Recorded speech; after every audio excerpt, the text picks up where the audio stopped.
पनकी थाना क्षेत्र के सरामिता के रहने वाले ज्ञानेंद्र अवस्थी ने कानपुर प्रेस क्लब में प्रेस वार्ता के दौरान बताया कि 2009 में यूपीएसआईडी से प्लॉट खरीदने के लिए बिट लगाई थी, जिसमें सबसे ज़्यादा बोली हमारी निकली।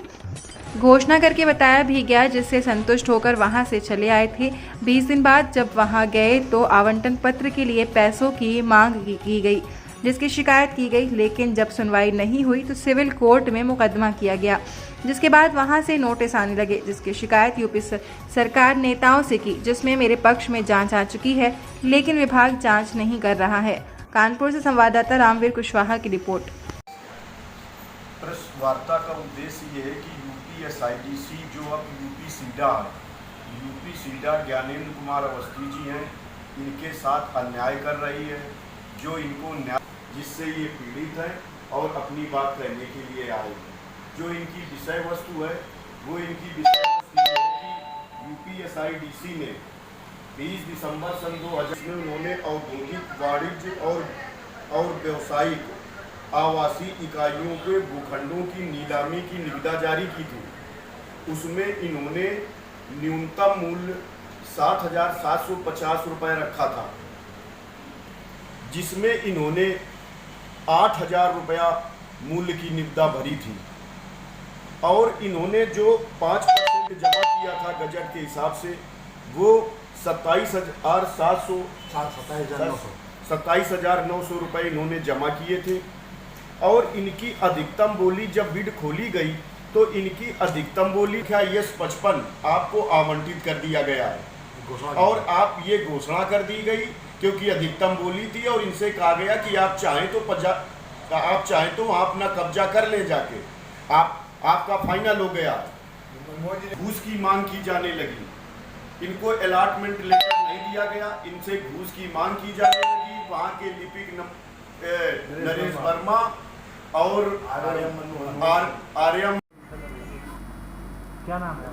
हमारा नाम ज्ञानेंद्र कुमार अवस्थी है, सनाब प्रेम नारायण अवस्थी। हमारे दादाजी स्वतंत्रता संग्राम सेनानी है। क्या मामला हुआ?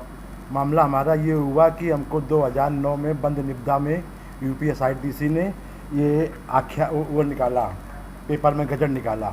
गजट में 7750 रुपये का बेसिक रेट है, इसका 5% हमको देना था। वो हमने 5% के हिसाब से वहाँ पैसा जमा किया। जब पैसा जमा कर देते हैं तभी हमको बिड में शामिल किया जाता है। तो हमारी बोली वहाँ सबसे ज़्यादा निकली। जब सबसे ज़्यादा बोली निकली तो हमारी वहाँ पे हमारे नाम की घोषणा हुई तो मैं संतुष्ट होकर चला आया। आर्य मनमोहन जी ने मेरे नाम की घोषणा करी हाईएस्ट बोली होने के कारण। इसके बाद 10-15-20 दिन बाद हम जाते हैं तो हमको नरेश वर्मा जी मिलते हैं। बोले यहाँ पैसा नहीं दोगे तो तुम्हारे साथ कोई कार्रवाई, मतलब तुम्हारे नाम आवंटन पत्र नहीं दाखिल होगा। तो मैं आर्यम जी से मिला जाके, आर्यम जी ने हमको आश्वासन दिया और आश्वासन देने के बाद उनको वो चले गए रंगे हाथ विजिलेंस वाले, उनको जेल भेज दिए घूस लेते हुए। तो मेरी सुनने वाला वहाँ पे कोई नहीं था। तो मैं चला गया उपभोक्ता फार्म, माननीय न्यायालय अधीन हो गया और उपभोक्ता फार्म के वो क्षेत्र में नहीं था, इसलिए हम सिविल कोर्ट में चले गए। 2012 से मेरा मुकदमा चल रहा है। इसके बाद में हमको ये नोटिस देना चालू कर दिया जनवरी महीने से ना।